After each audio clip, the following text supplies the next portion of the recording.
ఆదికాండం, నిర్గమకాండం, లేవియకాండం, సంఖ్యాకాండం, ద్వితీయోపదేశకాండం, యెహోషువ న్యాయాధిపతులు, రూతు, సమూయేలు, 2 సమూయేలు, మొదటి రాజులు, మొదటి దంతాలు, 2 దినవృత్తాలు, ఎజ్రా, నెహెమీయా, ఎస్తేరు, యోబు, గణం, కీర్తనలు, సామెతలు, ప్రసంగి, పరమగీతం, యెషయా, యెరెమీయా, ఎలాప, యెహెజ్కేలు, దానియేలు, ఏబూలి, ఆమోసు, బుద్ద, ఓనమీక, సమము, హబక్కూకు, జకర్యా, హగ్గై, మలాకి.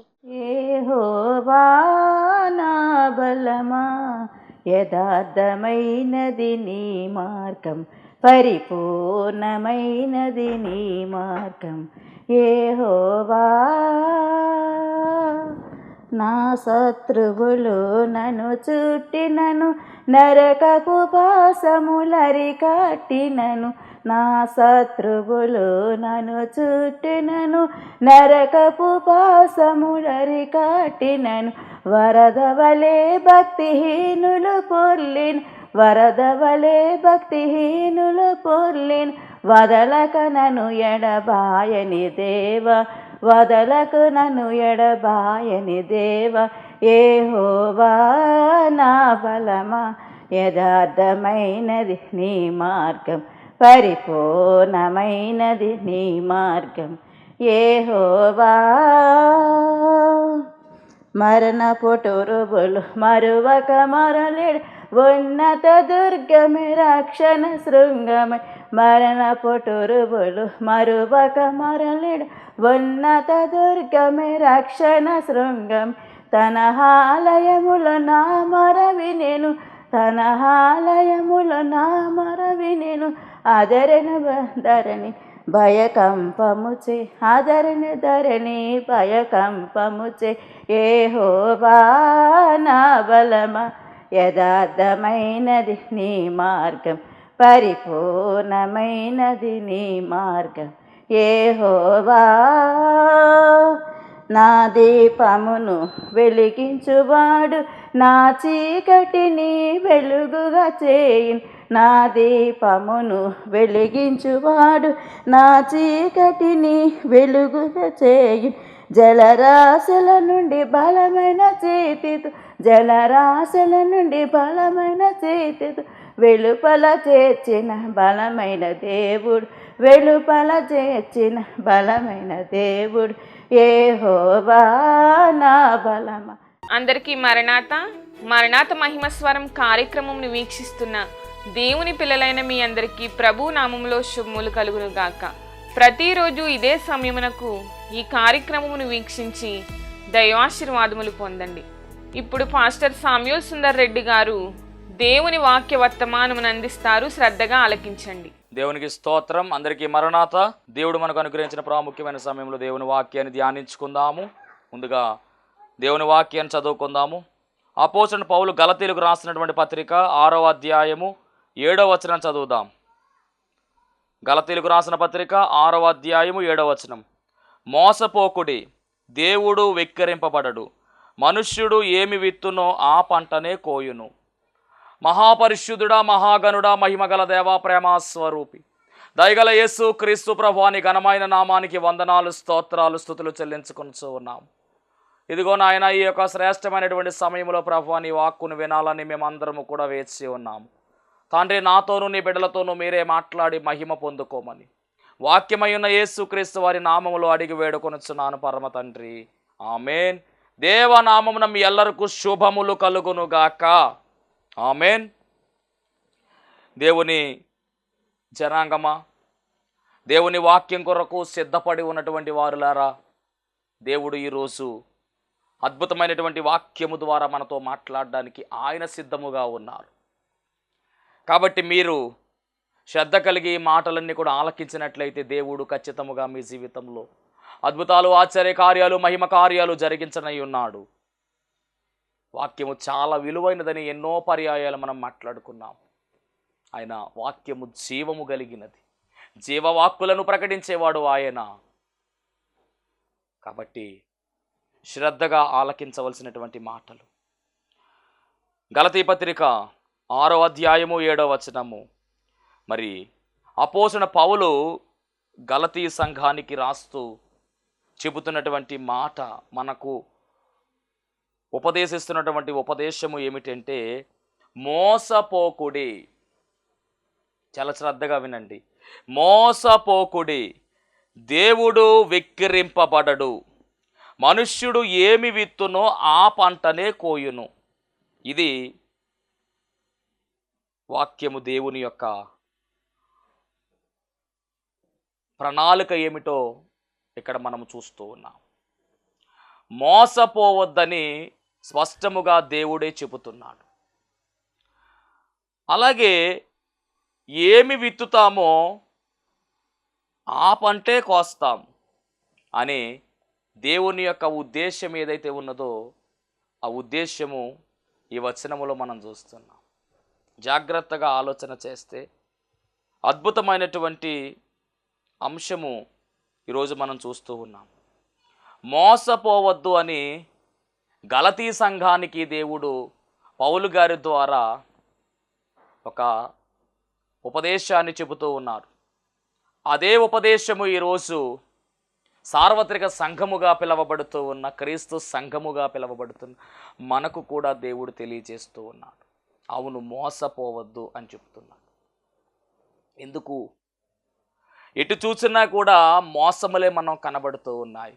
మోసకరమైనటువంటి ప్రపంచంలో మనం ఉన్నాము. అనేక మంది ఈరోజు వారి జీవితాలలో మోసము గుండా వెళుతున్నారు. మోసపోయిన వారు అనేక మంది ఉన్నారు. నమ్మించి మోసము చేసి విడిచిపెట్టేశారండి అని అనేక మంది నాకు ఫోన్ చేస్తూ ఉన్నారు. వివాహం అయింది, బిడ్డలు పుట్టారు, మోసము చేసి వదిలి వెళ్ళిపోయాడండి ఆయన అని చెప్పేటటువంటి సహోదరులు ఉన్నారు. చాలామంది సహోదరులు కూడా చాలామంది ఉన్నారు. ఎంతో నమ్మకము కలిగినటువంటి వారే, కానీ వ్యాపారములో మోసపరిచారండి అని చెప్పేవారు ఉన్నారు. వ్యాపారస్తులు మనం గమనించినట్లయితే వారు కూడా మోసాలు చూస్తున్నారు. మోసము చేసేవారు ఉన్నారు. ఈ సర్వ సమాజములో మనము గమనించినట్లయితే మోసము అనేటటువంటిది ఎక్కువైపోయింది. రాకడ సూచనలలో ఒక సూచన ఏమిటంటే మోసము చేయడం. మోసాలు పెరిగిపోతాయని రాయబడింది. ఒకరిని ఒకరు మోసం చేసుకుంటూ వెళుతున్నారు. మోసము అనేటటువంటి ఈ లక్షణము ఎక్కడి నుంచి వచ్చింది అంటే గమనించండి. ఈ మోసము అనేటటువంటి ఈ లక్షణము సాతాను యొక్క లక్షణం. ఇది మోసము చేయడం అనేటటువంటి తత్వము ఏదైతే ఉన్నదో అది సాతాను యొక్క తత్వమే. మోసం అనేటటువంటి తంత్రాన్ని, మోసం అనేటటువంటి కార్యక్రమాన్ని ఎవరు ప్రారంభించారు అంటే సాతానే ప్రారంభించింది. మోసము చేయడములో వాడే దిట్టైనటువంటి వాడు. కపటోపాయము పన్ని మోసపరిచేటటువంటి వాడుగా వాడు ఉన్నాడు. జాగ్రత్త. ఆదికాండ గ్రంథములో మనము చూచాము. ఆదికాండ గ్రంథములో మోసము చేసినటువంటి సందర్భము, ఆది దంపతులుగా ఉన్నటువంటి వారి విషయమే సాతాను మోసపరిచింది వారిని, అవ్వమును. మరి చాలా క్లియర్గా రాయబడినటువంటి మాట మోసపరచినట్టుగా రాయబడింది. ఆదామును కాదు, అవ్వమును మోసపరిచినట్టుగా స్పష్టముగా తిమోతి పత్రికలో మరి పౌలు గారి ద్వారా చాలా క్లియర్గా మనం చూస్తూ ఉన్నాం. దేవునికి మహిమ కలుగును గాక. చాలా జాగ్రత్తగా వాక్యాన్ని మనం పరిశీలన చేసినట్లయితే కనుక ఇక్కడ మరి మోసమును గురించినటువంటి విషయాలు మనం చూస్తూ ఉన్నాం. దేవునికి స్తోత్రం. మరి ఇక్కడ గలతీ పత్రికలో అయితే మట్టికి మరి ఈ విషయాన్ని పౌలు గారు చెబుతూ ఉన్నారు. మోసపోవద్దు, జాగ్రత్త, కడవరి కాలము, దుర్దినములు జరుగుతూ ఉన్నవి. మరి ఆయన రాకడ అతి సమీపముగా ఉన్నది గనుక మోసము, అలాగే మోసము చేసేటటువంటి వారి యొక్క శాతము కూడా పెరుగుతుంది గనుక ఎవరికి వారు జాగ్రత్తగా ఉండండి అని మరి దేవుని వాక్యము స్పష్టముగా సెలవిస్తూ ఉంది. మొదట్లో మరి అవ్వమ్మ మోసపరచబడినట్టుగా మరి తిమోతి పత్రికలో కూడా పౌలు గారు తెలియజేశారు. ఇక్కడ ఏ విధముగా మోసము చేసింది అనే విషయాన్ని మనం పరిశీలన చేస్తే తిమోతికి రాసినటువంటి మొదటి పత్రిక 2వ అధ్యాయము 2వ అధ్యాయము 13వ వచనం. మొదట ఆదాము తరువాత అవ్వయు నిర్మింపబడిరి కారా. 14వ వచనం. మరియు ఆదాము మోసపరచబడలేదు గాని స్త్రీ మోసపరచబడి అపరాధములో పడెను. ఆదాము మోసపరచబడలేదు కానీ స్త్రీ మోసపరచబడి అపరాధములో పడెను. ఎవరు మోసం చేశారు అంటే సాతాను మోసము చేశాడు. అంటే మోసము అనేటటువంటి లక్షణము కలిగినది ఎవరు అంటే సాతానే. కాబట్టి ఎవరైనా కనుక మోసము చేసే ఆలోచన కలిగి ఉంటే వారు సాతాను యొక్క సంబంధులుగా మనం పరిగణించాలి. యేసుక్రీస్తు ప్రభువారిని కలిగినటువంటి మనము మోసము అనేటటువంటి విషయంలో జాగ్రత్తగా ఉండాలి. మనము మోసపోకూడదు, అలాగే ఇతరులను మనము మోసము చేయకూడదు. ఈ రెండు కూడా మనం జ్ఞాపకం పెట్టుకోవాలి. అందుకనే గలతీ పత్రికలో రాయబడిన మాట, మోసపోకుడి, దేవుడు వెక్కిరింపబడడు, మనం ఏది విత్తుతామో అదే కోస్తాము అనే విషయాన్ని కూడా అక్కడ చాలా స్పష్టముగా చెబుతూ ఉన్నాడు. సాతాను ఏ విధముగా అయితే ఏదేను తోటలోను ప్రవేశించి వారిని ఏ విధముగా అయితే భ్రమపరిచిందో, ఏ విధముగా అయితే మోసము చేసిందో మనకు బాగుగా ఎరుగు, మనకు అందరికీ తెలుసు. దేవుడు చెప్పినటువంటి మాటను, దేవుడు ఇచ్చినటువంటి ఆజ్ఞను నిర్లక్ష్యముగా చేసే విధముగా, ఆజ్ఞను అతిక్రమించే విధముగా సాతాను వారిని భ్రమపరిచి మోసపరిచింది. ఎప్పుడైతే మోసము చేసిందో అప్పుడు దేవుని ఆజ్ఞను అతిక్రమించారు. ఆజ్ఞ అతిక్రమం పాపము గనక పాపములోనికి వారు ప్రవేశించడం జరిగింది. ఆ దినం మొదలుకొని ఈ దినం వరకు కూడా మరి మానవులలో ఉన్నది ఏమిటి అంటే పాపమే. పాపం అనేటువంటి లక్షణము మానవునికి వచ్చింది. దాన్ని తీసివేయడానికి యేసుప్రభు ఈ లోకానికి వచ్చాడనే విషయాన్ని కూడా మనము జాగ్రత్తగా గమనించాలి. అంటే మోసము చేసి వారిని పాపములోనికి నడిపించింది సాతాను.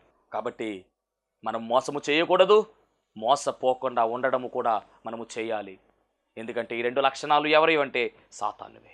ఈరోజు ఒకవేళ అలా మోసము చేస్తే మనము ఏది చేస్తామో అదే మన నెత్తి మీదకి వస్తుంది. మనము మంచిని విత్తితే మంచి, చెడుని విత్తితే చెడు. స్పష్టముగా బైబిల్లో రాయబడినటువంటి మాట, మనము ఏమి విత్తుతామో అదే కోస్తామంట. మనము ఏ విత్తనం విత్తుతామో అదే పంట మనం కోస్తాం. గమనించండి, జామకాయ విత్తనం వేసి దానిమ్మకాయ పండు కావాలి అంటే ఎలా వస్తుంది? మనం వేసింది జామకాయ కనుక జామకాయే వస్తుంది. అలాగే నువ్వు మంచి విత్తితే మంచి, చెడు విత్తితే చెడు. నువ్వు మంచిని విత్తితే నీకు మంచే వస్తుంది, చెడు విత్తితే చెడే వస్తుంది. నువ్వు ప్రేమను విత్తితే ప్రేమే నువ్వు కోస్తావు, కక్షను విత్తితే కక్షే నువ్వు కోస్తావు.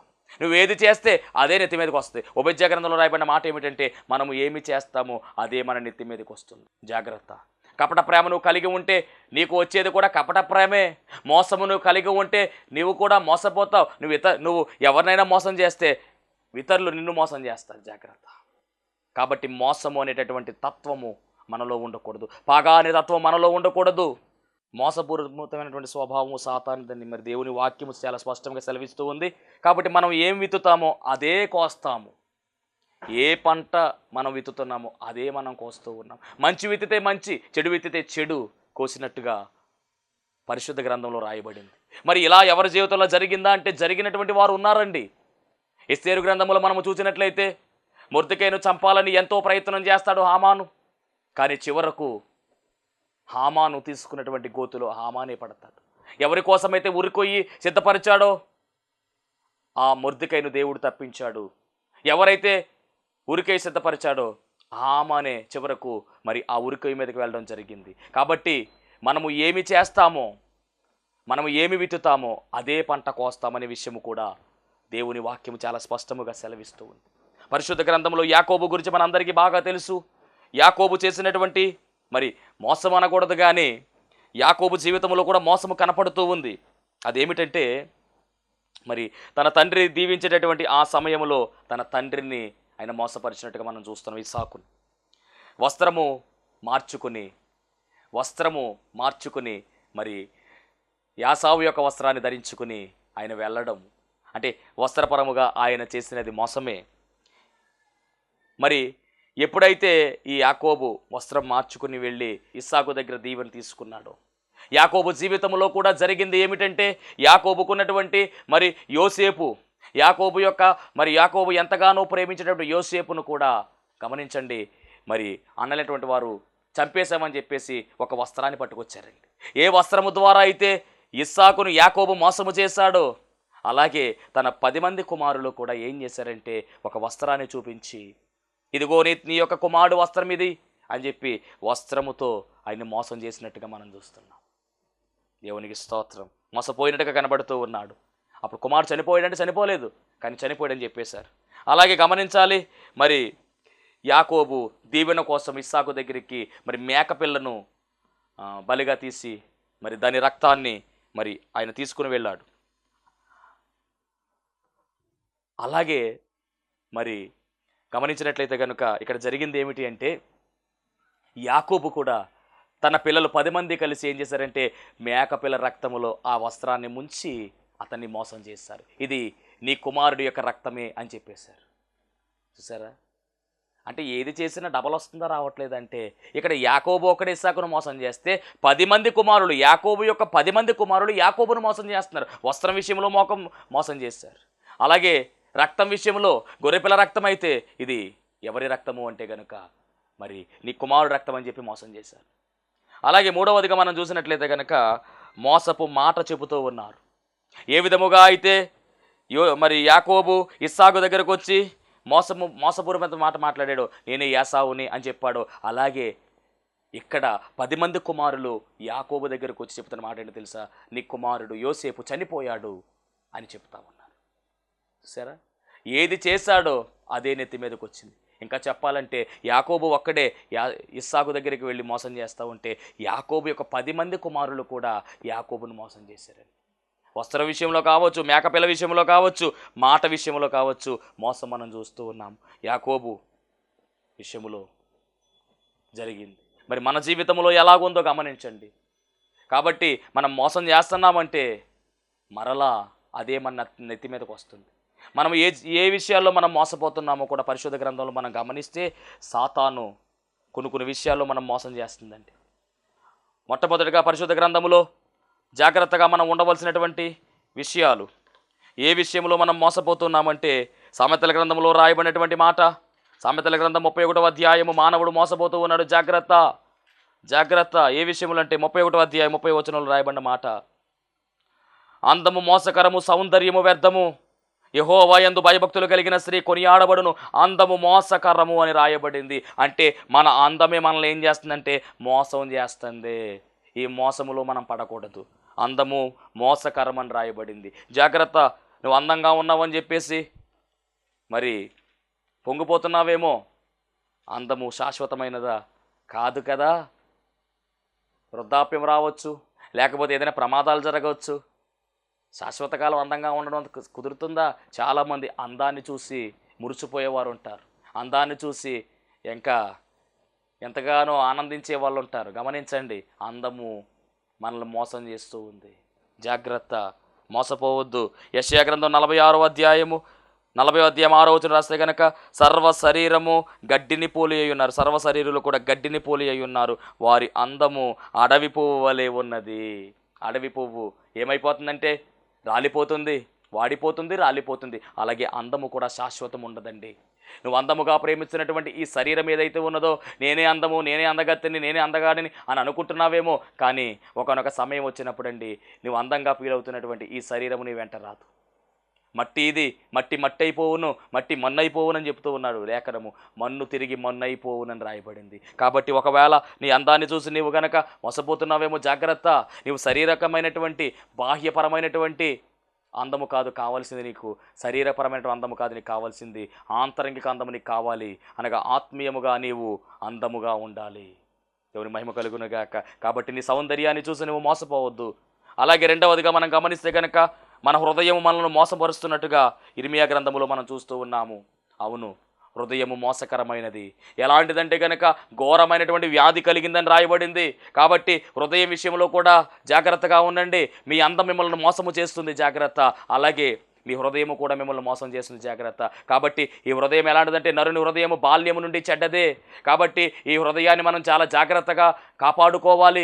హృదయ శుద్ధి గల వారు ధన్యులు, వారు దేవుని చూచెదరని వాక్యము సెలవిస్తూ ఉంది. కాబట్టి ఈ హృదయము చాలా జాగ్రత్తగా ఉంచుకోవాలి. ఎందుకంటే ఈ హృదయము సాతానుకి కావాలి, ఇదే హృదయము దేవునికి కూడా కావాలి. హృది గదిలో దేవుడు ఉండాలని ఆశపడుతూ ఉన్నాడు. మన హృది గదిలో యేసుక్రీస్తు ప్రభువారు ఉండాలని ఆశపడుతూ ఉన్నారు. అదే హృది గదిలో సాతాను ఉండాలని అది ఆశపడుతూ ఉంది. కాబట్టి ఈ హృదయము జాగ్రత్త. హృదయము శుద్ధీకరముగా ఉంచుకోవాలి. హృదయం నిండా మనం వాక్యము నింపుకున్నట్లయితే ఏ సాతాను కూడా మన హృదయంలోనికి రాలేదు కూడా అని గమనించాలి. కాబట్టి మన హృదయ ఆలోచనలు చాలా జాగ్రత్తగా ఉంచుకోవాలి. హృదయాన్ని మనం కాపాడుకోవాలి. మన హృదయమే మనల్ని ఏం చేస్తుందంటే మోసములోనికి నడిపిస్తుంది, మనల్ని మోసము చేస్తుందని దేవుని వాక్యం చాలా స్పష్టముగా సెలవిస్తూ ఉంది. ఇంకొక మాట ఏమిటంటే మన దేవుడు హృదయ పరిశోధన చేసే దేవుడై ఉన్నాడు. ఆయన హృదయాన్ని పరిశోధన చేసే దేవుడై ఉన్నాడు అనే విషయాన్ని కూడా ఈరోజు దేవుని వాక్యములో చాలా స్పష్టంగా మనం చూస్తూ ఉన్నాం. అలాగే ఆదికాండం 8వ అధ్యాయము 21వ వచనంలో కూడా మరి హృదయము గురించినటువంటి మాట 8:21 వచనం. అప్పుడు యెహోవా ఇంపైన సువాసన ఆగ్రానించి ఇక మీదట నరులను బట్టి భూమిని మరలా శపించను, ఎందుకనగా నరుల హృదయ ఆలోచన వారి బాల్యము నుండి చెడ్డది అని రాయబడింది అక్కడ. అలాగే ఆదికాండం 6వ అధ్యాయం 5వ వచనం చూసినట్లయితే అక్కడ కూడా నరుల చెడుతనమంతయు భూమి మీద గొప్పదనియు వారి హృదయము యొక్క తలంపులోని ఊహ అంతయు ఎల్లప్పుడూ కేవలము చెడ్డదని యెహోవా చూచి. కాబట్టి మన హృదయమే మనల్ని మోసం చేస్తుంది. హృదయం విషయంలో జాగ్రత్తగా ఉండండి. నీ హృదయాన్ని దేవునికి అప్పగించినట్లయితే ఏ గొడవ ఉండదు. ఎందుకంటే హృదయములో నుంచే చెడంతా కూడా పుడుతూ ఉంది. తలంపులన్నీ కూడా హృదయ తలంపులై ఉన్నాయి కనుక జాగ్రత్త. హృదయములో పుట్టినదే మన నోటి ద్వారా బయటకు వస్తుంది కనుక హృదయాన్ని మనం జాగ్రత్తగా చూసుకోవాలి. మోసం చేస్తుంది ఇది, జాగ్రత్త. అలాగే ప్రసంగి గ్రంథం మనం చూసినట్లయితే కనుక మరి కీర్తనల గ్రంథం 51వ అధ్యాయంలో దావీదు గారు అంటున్నటువంటి మాట కూడా జ్ఞాపకం చేస్తూ ఉన్నాను. శుద్ధ హృదయం నాకు దయచేయి ప్రభువా అని అంటూ ఉన్నాడు ఆయన. శుద్ధ హృదయం నాకు దయచేయి ప్రభువా, నీ సన్నిధానములో నుండి నన్ను త్రోసివేయొద్దని ఆయన పశ్చాత్తాపడుతూ రాసినటువంటి కీర్తన 51వ అధ్యాయం 5వ చరణంలో కూడా ఈ మాట మనం చూస్తూ ఉన్నాం. అలాగే ప్రసంగి గ్రంథం 9వ అధ్యాయము 3వ వచనంలో ప్రసంగి ద్వారా దేవుడు చెప్తున్నటువంటి మాట 9వ అధ్యాయం 3వ వచనంలో కూడా మరి హృదయం గురించి చాలా స్పష్టముగా రాయబడి ఉన్నది. అందరికీ ఒకటే గతి సంభవించును, సూర్యుని క్రింద జరుగు వాటన్నిటిలో ఇది బహు దుఃఖకరము. మరియు నరుల హృదయము చెడుతనముతో నిండి ఉన్నది, వారు బ్రతుకు కాలమంతయు వారి హృదయమందు వెర్రితనముండును. తరువాత వారు మృతుల యొద్దకు పోవుదురు, ఇదియు దుఃఖకరము. ఇక్కడ రాయబడినటువంటి మాట గమనించినట్లయితే కనుక నరుల హృదయము చెడుతనముతో నిండి ఉన్నది, వారు బ్రతుకు కాలమంతయు వారి హృదయమందు వెర్రితనముండును. కాబట్టి జాగ్రత్త. మన హృదయమే మనల్ని ఏం చేస్తుందంటే ఎర్రకాటంలో పెడుతుంది. మన హృదయమే మనల్ని మోసము చేస్తూ ఉంది. అందం విషయంలో జాగ్రత్త. రెండవది హృదయం విషయంలో జాగ్రత్త. ఇక మూడవదిగా మనం గమనిస్తే ఏది మనల్ని మోసము చేస్తుంది అంటే కనుక దురాశ మనలను మోసము చేస్తున్నట్టుగా ఎఫెసీ పత్రికలో చాలా స్పష్టముగా పౌలు గారి ద్వారా దేవుడు రాయిస్తూ ఉన్నాడు.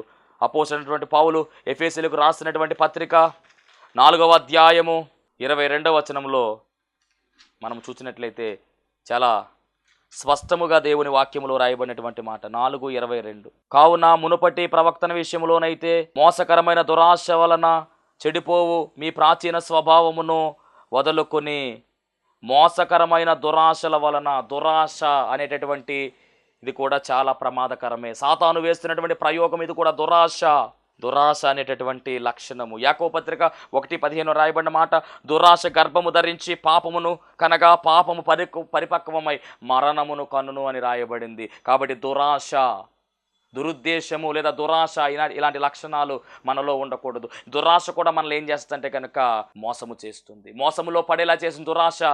నీ పొరుగు వారిని ఏది కూడా ఆశించకూడదు, ఇది దురాశే. ఇలాంటి లక్షణాలు మనలో ఉండకూడదు. ఇది కూడా మోసము చేసేటటువంటి తత్వమే. కాబట్టి దురాశ మనల్ని మోసం చేస్తుంది.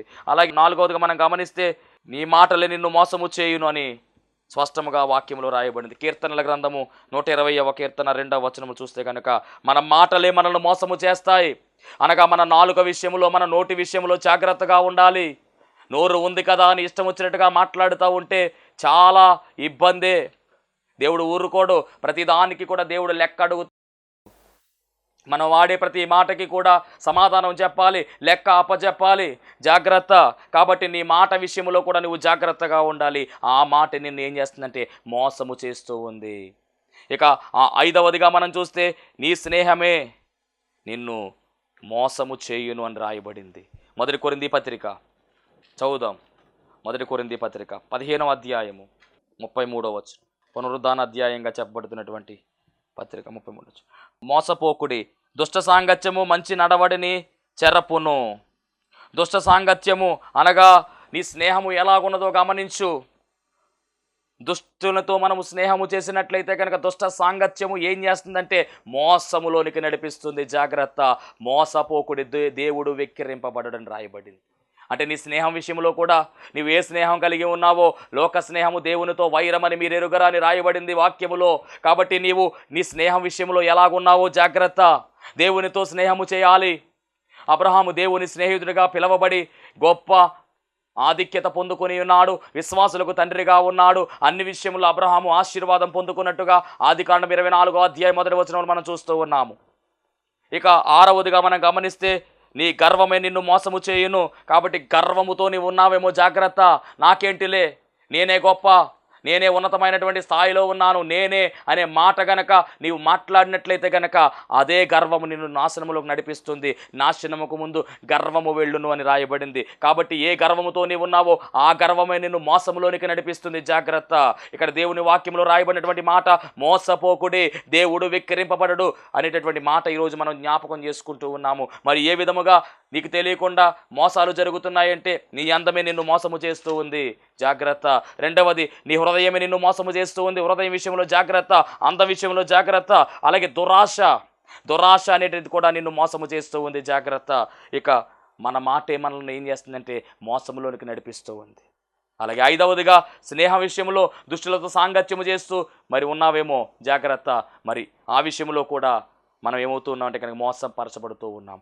అలాగే 6వదిగా మనం గమనిస్తే, గర్వముతో ఉంటే కనుక ఆ గర్వమే మనల్ని ఏం చేస్తుందంటే మోసపరుస్తూ ఉంది. కాబట్టి ఈ లక్షణాలు మనలో ఉంచుకోవడము మంచిది కాదు. ఇవన్నీ సాతాను యొక్క లక్షణాలు. మోసం అనేటటువంటి లక్షణం మనలోనికి రాకూడదు. మనము మోసము చేయకూడదు. అలాగే మోసపరచబడకుండా మనం ఉండాలి.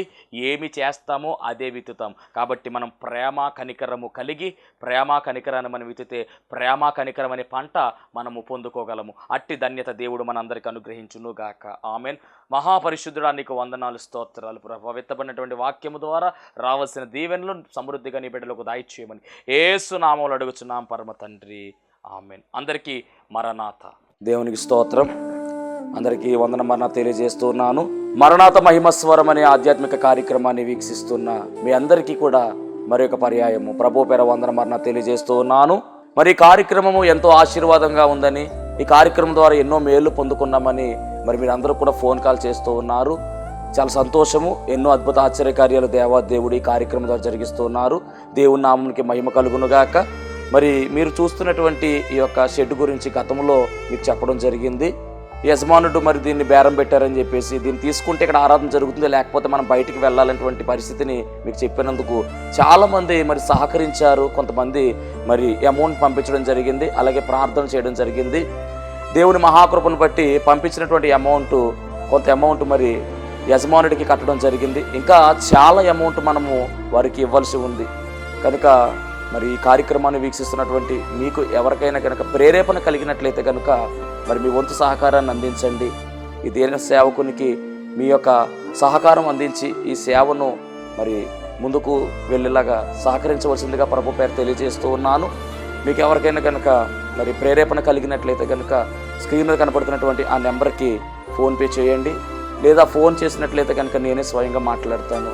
మీ సహకారాన్ని అందించండి. ప్రభు పనిలో మీరు కూడా పాలి భాగస్తులు కావాల్సిందిగా ప్రభు పేరు తెలియజేస్తున్నాను. అందరికీ మరణాత.